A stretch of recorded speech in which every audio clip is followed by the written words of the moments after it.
വിശദമായ വാർത്തകളിലേക്ക്. തിരുവനന്തപുരം വർക്കലയിൽ അനധികൃത റിസോർട്ട് നിർമ്മാണം തടയാനെത്തിയ നഗരസഭാ ഉദ്യോഗസ്ഥർക്ക് നേരെ കയ്യേറ്റ ശ്രമം. റിസോർട്ട് നടത്തിപ്പുകാർ ഉദ്യോഗസ്ഥരെ തടഞ്ഞു. വിനോദസഞ്ചാര മേഖലയായ പാപനാശത്ത് അനധികൃത നിർമ്മാണം നടന്നുവരുന്ന റിസോർട്ടിൽ നിർമ്മാണം നിർത്തിവെക്കണമെന്നാവശ്യപ്പെട്ടായിരുന്നു ഉദ്യോഗസ്ഥർ എത്തിയത്. നിർമ്മാണം നടത്താനുള്ള രേഖകൾ ഹാജരാക്കിയതിനു ശേഷം മാത്രമേ പ്രവൃത്തി തുടരാനാകൂ എന്ന് പോലീസ് വ്യക്തമാക്കി. വർക്കലയിൽ നിരവധി റിസോർട്ടുകളാണ് നിയമം ലംഘിച്ച് പ്രവർത്തിക്കുന്നത്.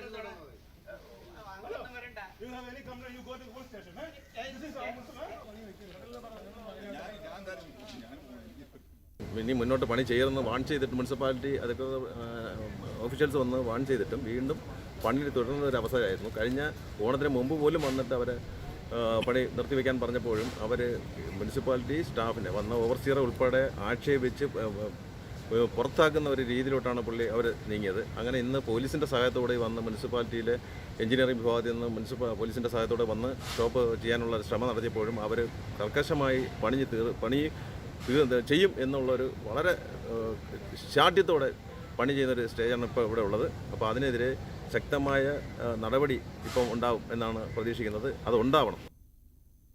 തൃശൂരിൽ വൻ കവർച്ച. 3 കിലോ സ്വർണം നഷ്ടമായി. കന്യാകുമാരി മാർത്താണ്ഡം ഭാഗത്തുള്ള കടകളിലേക്ക് കൊണ്ടുപോകവെ കാറിലെത്തിയ കവർച്ചാ സംഘം സ്വർണം കവരുകയായിരുന്നുവെന്നാണ് പരാതി. ജീവനക്കാരാണ് സ്വർണം സൂക്ഷിച്ചിരുന്നത്. ആഴ്ചയിൽ ഒരിക്കൽ ട്രെയിൻ മാർഗം സ്വർണം കൊണ്ടുപോകുന്ന വിവരം അറിയുന്നവരാണ് കവർച്ചയ്ക്ക് പിന്നിലെന്നാണ് പോലീസിന്റെ നിഗമനം. തൃശൂർ ഈസ്റ്റ് പോലീസ് അന്വേഷണം ആരംഭിച്ചു.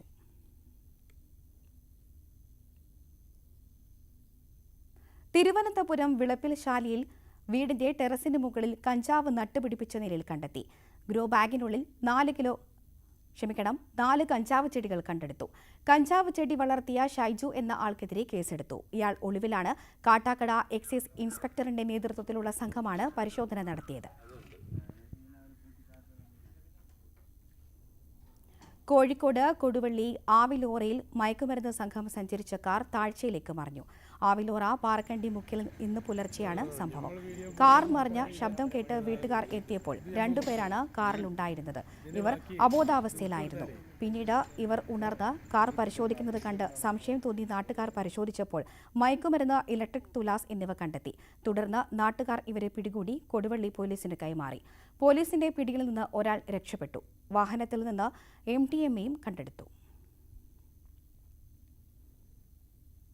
കാസർഗോഡ് ദേവിക കൊലക്കേസിൽ പോലീസ് കുറ്റപത്രം സമർപ്പിച്ചു. ഉദുമ സ്വദേശിനി ദേവികയെ സുഹൃത്തായ ബോവിക്കാനം സ്വദേശി സതീഷ് ഭാസ്കർ കഴുത്തറുത്ത് കൊലപ്പെടുത്തിയെന്നായിരുന്നു കേസ്.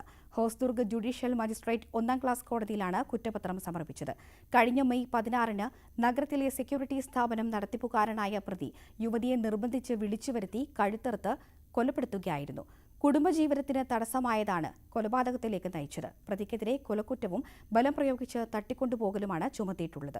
പ്രതി 3 മാസമായി റിമാൻഡിലാണ്. മഴയില്ലാതെ കരനെൽ കൃഷി കരിഞ്ഞുണങ്ങിയതിന്റെ സങ്കടത്തിലാണ് കാസർകോട്ടെ കർഷകർ. പടന്ന, തൃക്കരിപ്പൂർ ഗ്രാമപഞ്ചായത്തുകളിലാണ് ചൂട് കാരണം കരനെൽ കൃഷി പാടെ നശിച്ചത്.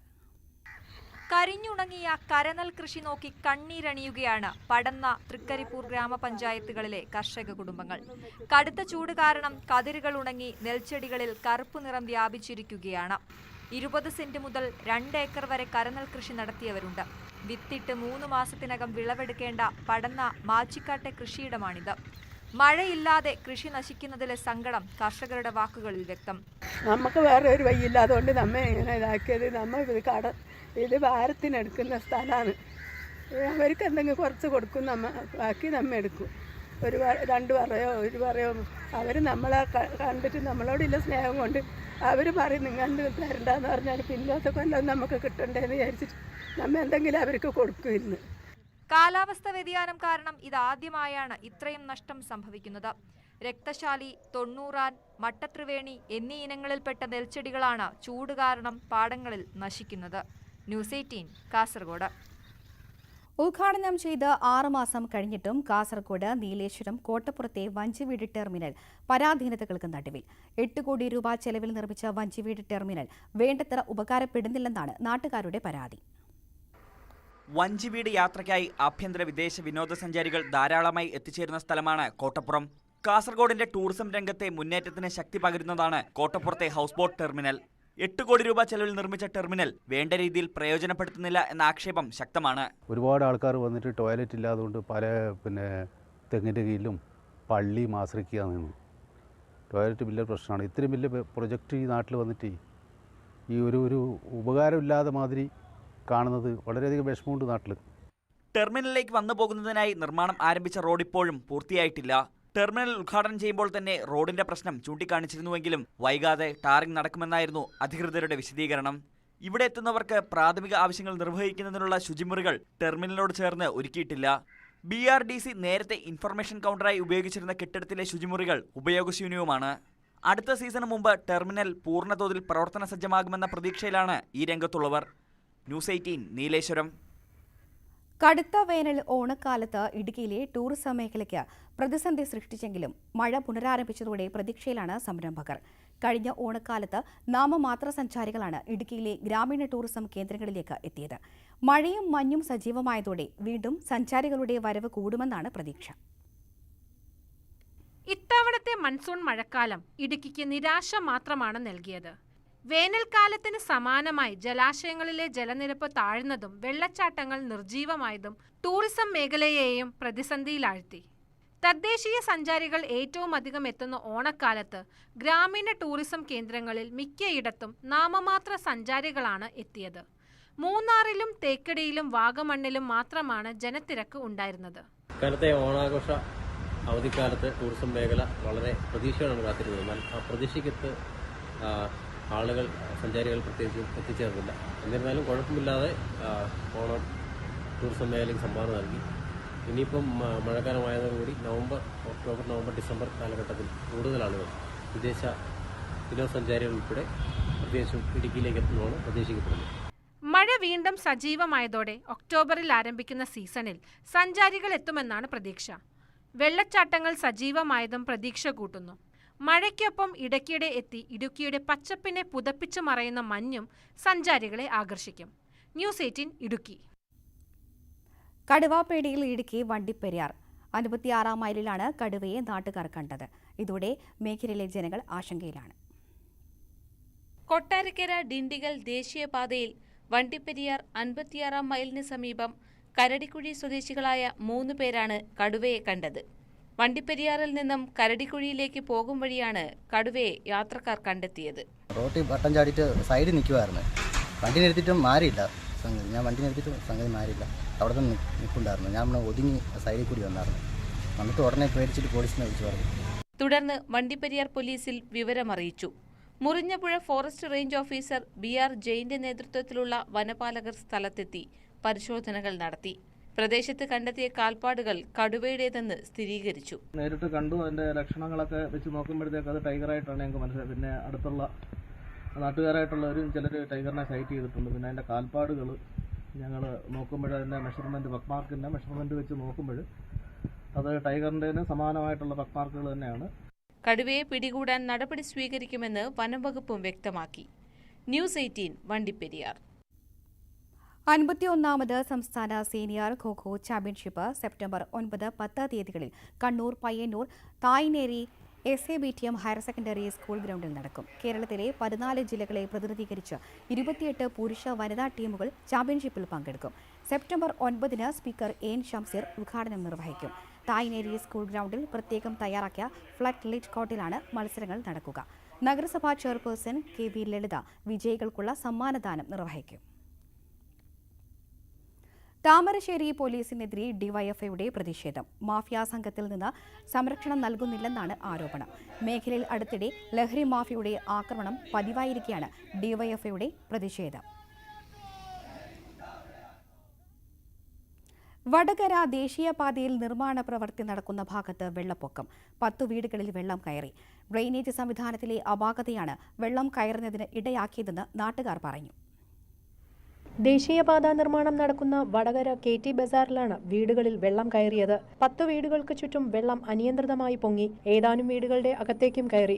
30ഓളം വീടുകൾ വെള്ളപ്പൊക്ക ഭീഷണിയിലാണ്. ആവശ്യത്തിന് വെള്ളം ഒഴുകാനുള്ള സംവിധാനമില്ലാത്തതാണ് വെള്ളക്കെട്ടിന് കാരണമെന്നാണ് ആക്ഷേപം. ഒരു ചെറിയൊരു JCB കൊണ്ടാ വന്നത്. അതിനെ കൊണ്ടൊന്നും ഇത് മാന്താനെ ഒന്നും പറ്റുന്നില്ല.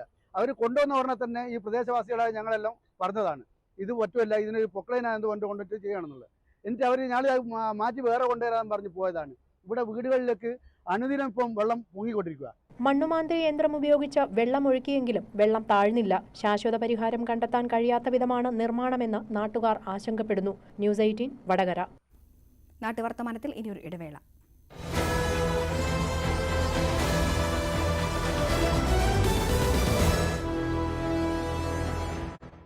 കലാകാരന്മാർ അവതരിപ്പിക്കും. യുവസംഗീതജ്ഞരും ദിവ്യാംഗ കലാകാരന്മാരും പരിപാടിയിൽ പങ്കെടുക്കും. ജോ ബൈഡനുമായി പ്രധാനമന്ത്രി നരേന്ദ്രമോദി ഇന്നലെ ഉഭയകക്ഷി ചർച്ചകൾ നടത്തി. UK പ്രധാനമന്ത്രി ഋഷി സുനക്, ജപ്പാൻ പ്രധാനമന്ത്രി ഫ്യൂമിയോ കിഷിദ എന്നിവരുമായി പ്രധാനമന്ത്രി ഇന്ന് ചർച്ച നടത്തും. ദക്ഷിണ കൊറിയ, UAE, യൂറോപ്യൻ യൂണിയൻ എന്നിവിടങ്ങളിൽ നിന്നുള്ള നേതാക്കളുമായും പ്രധാനമന്ത്രി നാളെ കൂടിക്കാഴ്ചകൾ നടത്തുന്നുണ്ട്. ചൈനയുടെ പ്രസിഡന്റ് ഷീ ജിൻപിങ്ങിന് പകരം പ്രധാനമന്ത്രി ലീ ഷിയാങ് എത്തിച്ചേർന്നിട്ടുണ്ട്. വ്ളാഡിമിർ പുടിന് പകരം വിദേശകാര്യമന്ത്രി സെർജി ലാവ്റോവാണ് റഷ്യയുടെ പ്രതിനിധി. മനു ഭരത് ചേരുന്നു വിവരങ്ങളുമായി ഡെസ്കിൽ നിന്ന്. മനു, ലോകം ഉറ്റുനോക്കിയാണല്ലോ ഇന്ത്യയിലേക്ക്. ഈ ഉച്ചകോടിയിലെ പ്രധാന ചർച്ചാ വിഷയങ്ങൾ എന്തൊക്കെയാണ്? ലക്ഷ്യമെന്താണ്? എൽദോ, പ്രധാനമായും ഈ G20 കൊണ്ട് ഉദ്ദേശിക്കുന്നത് ലോകരാജ്യങ്ങൾക്കിടയിലുള്ള സാമ്പത്തിക സഹകരണം മെച്ചപ്പെടുത്തുക എന്നതാണ്. എന്നാൽ ഇന്ന് നമ്മുടെ ഡൽഹിയിൽ നടക്കുന്ന G20-യിൽ മറ്റ് പല വിഷയങ്ങൾ കൂടി ഉയർന്നു വരും. പ്രധാനമായും ഈ one earth, one family, one future എന്ന മുദ്രാവാക്യം, വസുദൈവ കുടുംബകം എന്ന മുദ്രാവാക്യമാണ് ഇന്ത്യ ഈ G20-യിൽ ഉയർത്തുന്നത്. അപ്പോൾ ഈ സാമ്പത്തിക സഹകരണത്തിനൊപ്പം തന്നെ മറ്റു പല വിഷയങ്ങൾ, കാലാവസ്ഥാ വ്യതിയാനം, അതുപോലെ വാണിജ്യ ബന്ധങ്ങൾ ശക്തിപ്പെടുത്തുക, ഒരുപക്ഷെ അതിനപ്പുറത്തേക്ക് നയതന്ത്ര വിഷയങ്ങൾ, സുരക്ഷാ സംബന്ധമായ വിഷയങ്ങൾ കൂടി G20-യിൽ ഉയർന്നു വന്നേക്കും എന്ന കാഴ്ചപ്പാടാണ് ഉള്ളത്. കാരണം ഇപ്പോൾ ഈ റഷ്യൻ അധിനിവേശത്തെ സംബന്ധിച്ചൊരു നയം G20-ക്ക് വേണം എന്ന ആവശ്യം കാനഡ ഉൾപ്പെടെയുള്ള രാജ്യങ്ങൾ മുന്നോട്ട് വയ്ക്കുന്നുണ്ട്. അപ്പോൾ ഈ സാഹചര്യത്തിൽ അത്തരം ഒട്ടനവധി വിഷയങ്ങൾ ചർച്ച ചെയ്യും. ഏതായാലും ജനാധിപത്യവും രാജ്യങ്ങൾക്കിടയിലുള്ള വൈജാത്യം സംരക്ഷിക്കലും അതുപോലെ തന്നെ ഈ എല്ലാ വിഭാഗങ്ങൾക്കും ഒരേപോലെ നീതി ഉറപ്പാക്കുന്ന കാര്യങ്ങളും ഈ G20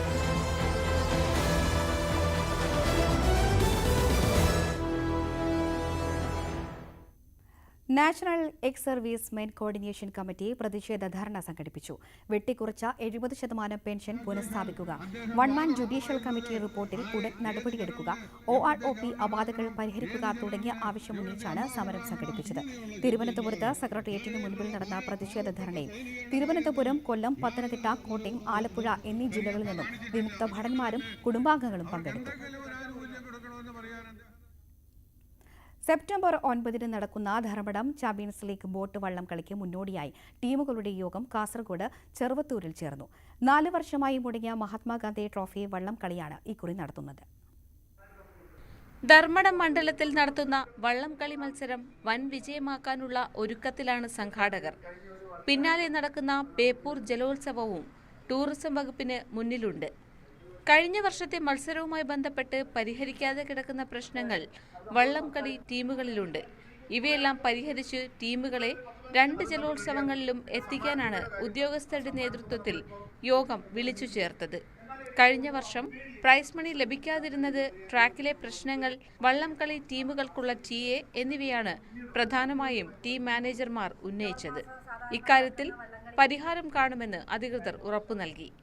ന്യൂസ് 18 ധർമ്മടം. ഇടുക്കി ഉടുമ്പൻചോല പഞ്ചായത്തിലെ ക്യാച്ച്മെന്റ് ഏരിയയിൽ ഉൾപ്പെട്ട ഭൂമിക്ക് കരം സ്വീകരിക്കുന്നില്ലെന്ന് പരാതി. പുതിയ പട്ടയങ്ങൾക്ക് മാത്രമാണ് നിലവിൽ കരം സ്വീകരിക്കുന്നത്. പഞ്ചായത്തിൽ ഏർപ്പെടുത്തിയ നിർമ്മാണ നിരോധനം പിൻവലിക്കണമെന്നാണ് ആവശ്യം. ഉടുമ്പൻചോല പഞ്ചായത്തിൽ ഉൾപ്പെടുന്ന ചെമ്മണ്ണാർ, പള്ളിക്കുന്ന്, പാമ്പുപാറ പ്രദേശവാസികളാണ് ഭൂമിയുടെ കരം സ്വീകരിക്കാത്തതിൽ ബുദ്ധിമുട്ടുന്നത്. പതിറ്റാണ്ടുകൾക്ക് മുമ്പ് പട്ടയം ലഭിച്ച ഭൂമിയുടെ പോലും കരം പിരിക്കുന്നില്ല.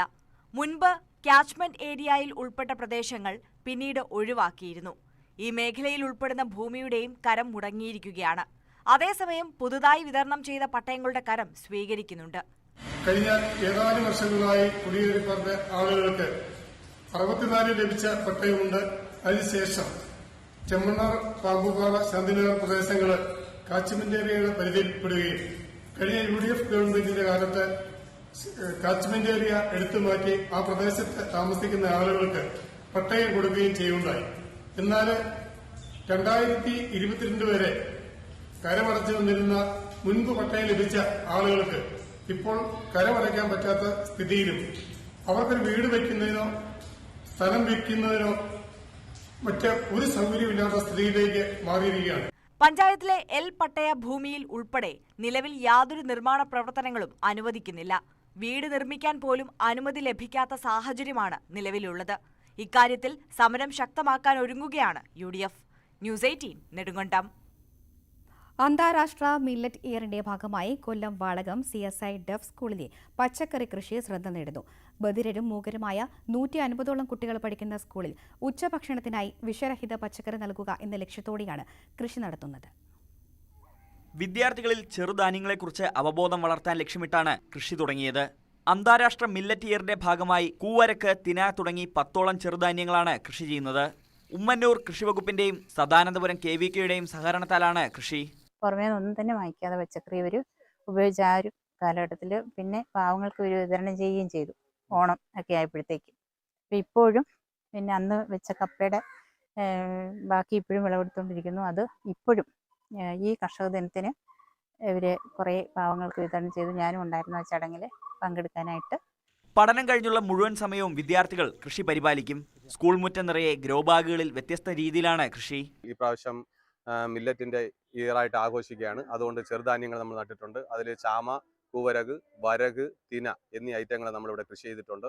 നമുക്ക് ഈ പ്രാവശ്യം കുട്ടികളുടെ ഉത്സാഹത്തോടു കൂടി തന്നെ കൃഷിയുടെ ഫലമായി നമുക്ക് സംസ്ഥാനത്ത് തന്നെ സമ്മാനം നേടുന്നതിന് സാധിച്ചു. മികച്ച കൃഷിക്കുള്ള സംസ്ഥാന അംഗീകാരവും സ്കൂളിന് ലഭിച്ചിട്ടുണ്ട്. അവർ പ്രകൃതിയോട് സംവദിക്കാൻ ഒരു ഭാഷ അവർക്ക് ആവശ്യമില്ല. കാരണം അവർക്ക് സംസാരിക്കാൻ കഴിയാത്ത കുട്ടിയാണ്. പക്ഷെ അവർ ഓരോ ദിവസവും വന്ന് ഈ രാവിലെ ഈ ചെടികളോടും പൂക്കളോടും എല്ലാം സംസാരിച്ചുകൊണ്ടാണ് അവരുടെ ദിവസം തുടങ്ങുന്നത്. കപ്പ, ചീര എന്നിവയുടെ ആദ്യ വിളവെടുപ്പിൽ നാട്ടുകാർക്ക് സൗജന്യമായി നൽകിയിരുന്നു. വരും നാളുകളിൽ വിഷരഹിത പച്ചക്കറി വിൽപ്പന കേന്ദ്രം തുടങ്ങാനുള്ള തയ്യാറെടുപ്പിലാണ് സ്കൂൾ അധികൃതർ. ന്യൂസ് 18 കൊട്ടാരക്കര. ആവശ്യത്തിന് ജീവനക്കാർ ഇല്ലാത്തതിനാൽ കണ്ണൂർ ആലക്കോട് സബ് ട്രഷറിയുടെ പ്രവർത്തനം അവതാളത്തിലായി. 4 അക്കൗണ്ടന്റുമാർ വേണ്ടിയെടുത്ത് 2 പേർ മാത്രമാണ് ഇപ്പോൾ ഉള്ളത്. ഇതോടെ പെൻഷൻകാർ ഉൾപ്പെടെയുള്ളവർ ദുരിതമനുഭവിക്കുകയാണ്. ആലക്കോട്, ഉദയഗിരി, നടുവിൽ ചപ്പാരപ്പടവ്, മലയോര മേഖലയിലെ 4 പഞ്ചായത്തുകളിൽ നിന്നുള്ളവരാണ് പ്രധാനമായും ഈ സബ് ട്രഷറിയെ ആശ്രയിക്കുന്നത്. ആലക്കോട് ബസ് സ്റ്റാൻഡിൽ വാടക കെട്ടിടത്തിലാണ് ട്രഷറിയുടെ പ്രവർത്തനം. 2005 ഉദ്ഘാടനം ചെയ്ത ട്രഷറി നല്ല രീതിയിലാണ് പ്രവർത്തിച്ചു വന്നിരുന്നത്. എന്നാൽ അടുത്ത കാലത്തായി സബ് ട്രഷറിയുടെ പ്രവർത്തനം മന്ദഗതിയിലാണ്. ജീവനക്കാർ വേണ്ടത്ര ഇല്ലാത്തത് വളരെയധികം പ്രയാസങ്ങൾ അനുഭവിക്കാനിടയാവുന്നുണ്ട്. ഈ കാര്യം ഗവൺമെൻറ് പ്രത്യേകമായി പരിഗണിക്കണമെന്നാണ് എനിക്ക് പറയാനുള്ളത്. മലയോര മേഖലയിലെ സ്ഥാപനങ്ങൾക്കും പെൻഷൻകാർക്കും അതുപോലെ ജീവനക്കാർക്കും ഇതുപോലെയുള്ള ഒരു ട്രഷറി സജീവമായി പ്രവർത്തിക്കേണ്ടത് എല്ലാ അവസരത്തിലും അത്യാവശ്യമാണ്. പല പല ആവശ്യങ്ങൾക്കായിട്ട് വരുന്ന ആളുകൾ ജീവനക്കാരില്ലാത്തത് കൊണ്ട് ബുദ്ധിമുട്ടുകയും ചിലപ്പോൾ അന്ന് കാര്യങ്ങൾ നടത്താനാവാതെ മടങ്ങിപ്പോവുകയും ചെയ്യുന്ന സ്ഥിതി നിലവിലുണ്ട് എന്ന കാര്യം ഗവൺമെന്റ് പരിഗണിക്കണം. നിയമനം നടക്കുന്നുണ്ടെങ്കിലും മറ്റു ജില്ലകളിൽ നിന്നുള്ളവർ ദീർഘമായി ലീവിൽ പോകുന്നതായി പരാതി ഉയർന്നിട്ടുണ്ട്. നിയമിച്ചതിൽ 2 പേർ ജോയിൻ ചെയ്തിട്ടില്ല. ജീവനക്കാരുടെ കുറവ് കാരണം പെൻഷൻ വാങ്ങാൻ എത്തുന്ന പ്രായമായവരും മറ്റും മണിക്കൂറുകളോളം കാത്തു നിൽക്കേണ്ട അവസ്ഥയാണ്. അടിയന്തര പ്രാധാന്യം നൽകി ജീവനക്കാരെ നിയമിക്കാനുള്ള നടപടികൾ സർക്കാർ വേഗത്തിലാക്കണമെന്നാണ് ആവശ്യം. ന്യൂസ് 18 ആലക്കോട്. നാളികേര മേഖല തകർച്ചയെ നേരിടുമ്പോഴാണ് വടകര കോക്കനട്ട് ഫാർമേഴ്സ് പ്രൊഡ്യൂസർ കമ്പനിക്ക് ഒരു അന്താരാഷ്ട്ര പുരസ്കാരം ലഭിക്കുന്നത്. 20 നാളികേര ഉൽപാദക രാജ്യങ്ങളിലെ ഏറ്റവും മികച്ച പ്രൊഡ്യൂസർ കമ്പനിക്കുള്ള പുരസ്കാരമാണ് കമ്പനിക്ക് ലഭിച്ചത്.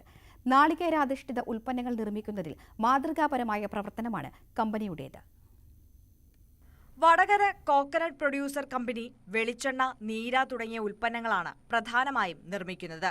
നീര ഉൽപാദന കമ്പനികൾ സംസ്ഥാനത്തുള്ളപ്പോഴും പ്രവർത്തിക്കുന്നവ നാമമാത്രമാണ്. വിപണി കണ്ടെത്താൻ പ്രയാസം നേരിടുമ്പോൾ മറ്റ് രാജ്യങ്ങളിലേക്ക് കയറ്റി അയച്ച് പ്രതിസന്ധിയെ മറികടക്കാൻ കമ്പനിക്കായി. ശുദ്ധമായ വെളിച്ചെണ്ണയ്ക്ക് നാട്ടിൽ ആവശ്യക്കാരുള്ളപ്പോൾ ഡി കോക്കോസ് എന്ന വെളിച്ചെണ്ണയും വിപണിയിൽ സുഫലമാക്കിയാണ് ശ്രദ്ധ നേടിയത്. കോക്കനട്ട് ജാഗരി, വിനാഗിരി, syrup, chocolate, virgin coconut oil, hair oil, anti dandruff oil തുടങ്ങിയവയും നിർമ്മിക്കുന്നുണ്ട്.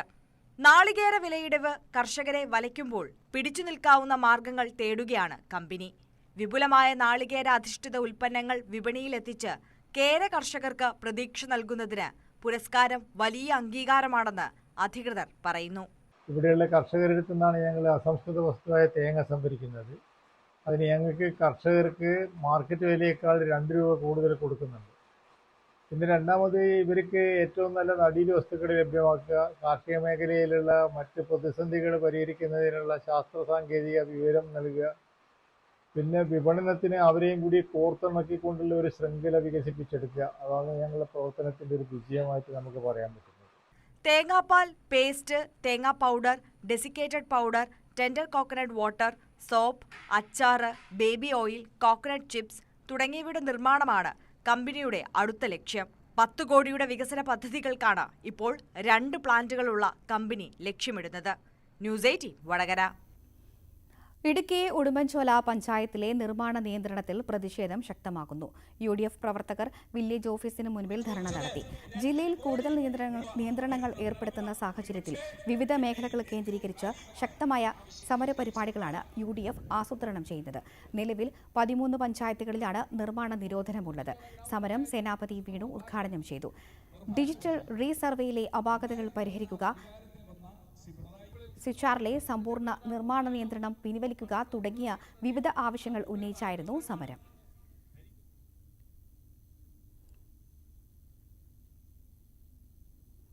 ഇനി ഇത്തവണ മികച്ച അധ്യാപകനുള്ള ദേശീയ പുരസ്കാരം നേടിയ കുട്ടികളുടെ പ്രിയപ്പെട്ട അധ്യാപകനെ പരിചയപ്പെടാം. പട്ടം ഗവൺമെന്റ് ഗേൾസ് സ്കൂളിലെ ജോസ് ഡി സുജീവ്. ക്ലാസ് മുറികളിലെയും പാഠപുസ്തകങ്ങൾക്കും പുറത്തേക്കുമുള്ള അറിവിന്റെ ലോകത്തേക്ക് കുട്ടികളെ നയിച്ച അധ്യാപകൻ കൂടിയാണ് ഇദ്ദേഹം. Good morning, good morning. Sit down. Are all of you happy? Yes, sir. Why, what happened? Why are you happy today? Oh, that's great. രാഷ്ട്രപതിയിൽ നിന്ന് പുരസ്കാരം നേടി തിരിച്ചെത്തി ജോസർ വീണ്ടും ക്ലാസുകളിലേക്ക്. കഥകൾ പറഞ്ഞും ചിരിപ്പിച്ചും അങ്ങനെ കുട്ടികളുടെ പ്രിയപ്പെട്ട ഇംഗ്ലീഷ് അധ്യാപകൻ ചരിത്രത്തിലേക്ക് നടന്നു കയറി. ക്ലാസ് എടുക്കുന്നതിലും അറിവ് പകർന്നു നൽകുന്നതിലും ജോസാറിന് തന്റേതായ വഴികളുണ്ട്. Togetherness is one of the characters, one of the values that we should have. Our family togetherness, friendships that we should have. That's what we intended with that particular cartoon, giving that cartoon. That was a wonderful cartoon that I got from one of the famous American. Corona കാലത്ത് കുട്ടികൾ വീട്ടിൽ അടച്ചുപൂട്ടിയിരുന്ന കാലത്താണ് യഥാർത്ഥത്തിൽ കുട്ടികൾ വീട്ടിലിങ്ങനെ ഇരിക്കുമ്പോൾ അവരുടെ ഭാഷാ വികസനവുമായി ബന്ധപ്പെട്ട് എന്തെങ്കിലും ഒരു പ്രവർത്തനം ചെയ്യണമെന്നുള്ള ഒരു ആഗ്രഹത്തോടു കൂടിയാണ് ഞാൻ ഈ ലെറ്റ്സ് ബിൽഡ് വെക്കാബുലറി എന്ന് പറഞ്ഞൊരു പ്രവർത്തനം ആരംഭിക്കുന്നത്. അത് യഥാർത്ഥത്തിൽ കുട്ടികളെ അവരുടെ പദസമ്പത്ത് വർദ്ധിപ്പിക്കുന്നതിന് വേണ്ടിയിട്ടുള്ള ഒരു പ്രവർത്തനമായിട്ടാണ് ഞാനത് ആരംഭിച്ചത്. എല്ലാ ദിവസവും ഒരു വാക്ക് കുട്ടികൾക്ക് കൊടുക്കുക. ആ വാക്ക്, അതിൻ്റെ പ്രൊനൗൺസിയേഷൻ, അതിൻ്റെ ഹിന്ദി പരിഭാഷ, ഒരു വാക്കിൻ്റെ 2 അർത്ഥമെങ്കിലുമുള്ള ഭാഗം, ഒരു വാക്കിൻ്റെ ആ വാക്ക് ഉപയോഗിച്ച് നിർമ്മിക്കുന്ന 2 സെൻറ്റൻസുകൾ, സിനണിംസ്, ആൻറ്റണിംസ്, മലയാളത്തിലുള്ള മീനിങ്, ബോണസ് പോയിൻ്റ് എന്ന് പറഞ്ഞിട്ട് ആ വാക്കിൻ്റെ വിശദീകരിച്ചുള്ള വിവരങ്ങൾ, പിന്നെ ഫൺ വിത്ത് ദ വേർഡ് എന്ന് പറയുന്നു. ക്ലാസ് മുറികൾക്ക് പുറത്തും അധ്യാപകൻ ഇടപെടുന്നുണ്ട്. വിദ്യാർത്ഥികളുടെ ജീവിത നിലവാരവും ബുദ്ധിമുട്ടുകളും മെച്ചപ്പെടുത്താനുള്ള ശ്രമവും എന്നും ഉണ്ടായിട്ടുണ്ട്. ഞാൻ നെടുവേലി സ്കൂളിൽ ജോലി ചെയ്യുന്ന കാലഘട്ടം, ആ സമയത്ത് എൻ്റെ ആ സ്കൂളിൽ പഠിച്ചിരുന്ന ഒരു കുട്ടി, നൂറുൽ ഫാത്തിമ എന്നാണ് കുട്ടിയുടെ പേര്. ആ കുട്ടിയുടെ വീട് വളരെ പരിതാപകരമായ അവസ്ഥയാണെന്ന് പറഞ്ഞ് അറിയുകയും ഞങ്ങൾ ആ വീട് സന്ദർശിക്കുകയും ചെയ്തു. ഞങ്ങൾ സന്ദർശിക്കാൻ ചെന്ന ദിവസം ആ വീട്ടിൽ അവിടെ മഴയുണ്ടായിരുന്ന സമയമാണ്. ഞങ്ങൾ വീട്ടിനകത്തിരിക്കുമ്പോൾ ഞങ്ങളുടെ കാലിൻ്റെ അടിയിൽ കൂടി വെള്ളം ഒഴുകി പോകുന്ന അവസ്ഥയാണ് ഞങ്ങൾ കാണാനിട വന്നത്. അതിൻ്റെ ആ വിഷമം എന്നിൽ ഒരു ബുദ്ധിമുട്ട് പോലെ തോന്നിയതുകൊണ്ട് ഞാൻ ആ സമയത്ത് തന്നെ പ്രവർത്തനം ആരംഭിക്കുകയും വളരെ വലിയ സഹകരണങ്ങളോട്, ഈവൻ നമ്മുടെ യൂസഫ് അലി, ലുലു മാളിൻ്റെ യൂസഫ് അലി അദ്ദേഹത്തിൻ്റെ ഒക്കെ സഹായത്തോടു കൂടി ആ കുട്ടിക്ക് ഒരു വീട് നിർമ്മിച്ചു കൊടുക്കാൻ പ്രവർത്തനം ഞാൻ ചെയ്തിരുന്നു. അത് എൻ്റെ ജീവിതത്തിലെ ഒരു മറക്കാനാവാത്ത ഒരു അവിസ്മരണീയമായിട്ടുള്ള ഒരു കാര്യമായിട്ട് ഞാൻ കാണുകയാണ്. വിദ്യാർത്ഥികൾക്കും തങ്ങളുടെ അധ്യാപകനെ കുറിച്ച് ചിലത് പറയാനുണ്ട്. നല്ല എൻ്റർടൈനിങ് ആണ്. നമുക്ക് പഠിക്കാനുള്ള കാര്യമായിരുന്നാലും എന്തിനായിരുന്നാലും സാർ നമുക്ക് എൻജോയ്മെൻറ്റ് തന്നിട്ടേ അതിന് കാര്യം എടുക്കുള്ളൂ. അപ്പം നമുക്ക് പഠിക്കുന്നതിന് ബോറിംഗ് തോന്നില്ല. ഒരു പീരീഡ് എങ്ങനെ പോകണമെന്ന് പോലും പറയാൻ പറ്റില്ല. പെട്ടെന്ന് പോകണ രീതി തോന്നും സാറിൻ്റെ ക്ലാസ് വരുമ്പോൾ. അപ്പോൾ അതിനെക്കുറിച്ച് പറയാനായിട്ട് നല്ലത് മാത്രമേ ഉള്ളൂ. സാറിനെ കുറിച്ച് എന്ത് പറഞ്ഞാലും നല്ലത് മാത്രമേ ഉള്ളൂ. നല്ലോണം പഠിപ്പിക്കുകയും ചെയ്യും. സാറിന് കിട്ടിയത് തന്നെ വലിയൊരു ഇതാണ്. ഇത്രയും സന്തോഷമുണ്ട്. കാരണം ഇത്ര വീണ്ടെടുക്കുന്ന ഒരാളെയും കൈപിടിച്ച് ഉയർത്തി എന്നാണ് സാറിൻ്റെ ധർമ്മം എന്ന് പറയുന്നത്. അപ്പോൾ അതിൽ സാറിന് പുരസ്കാരം ലഭിച്ചത് സന്തോഷമാണ്. സാറ് നല്ലപോലെ ക്ലാസ് എടുക്കും. നല്ല എൻജോയ്മെൻ്റ് ആണ്. എന്ന് പറയുമ്പോൾ ഒരുപാട് കാര്യങ്ങളെക്കുറിച്ച് പറയും.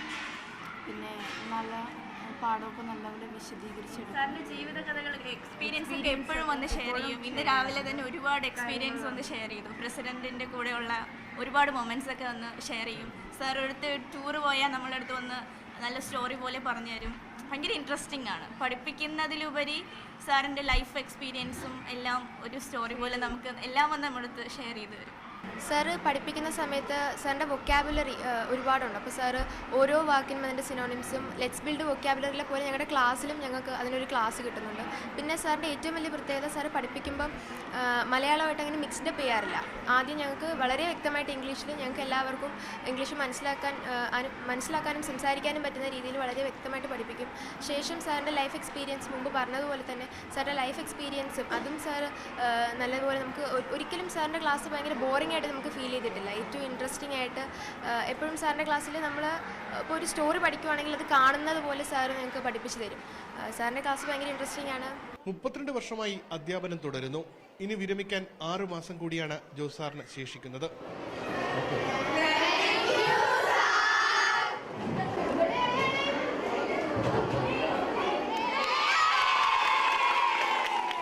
ന്യൂസ് 18 തിരുവനന്തപുരം.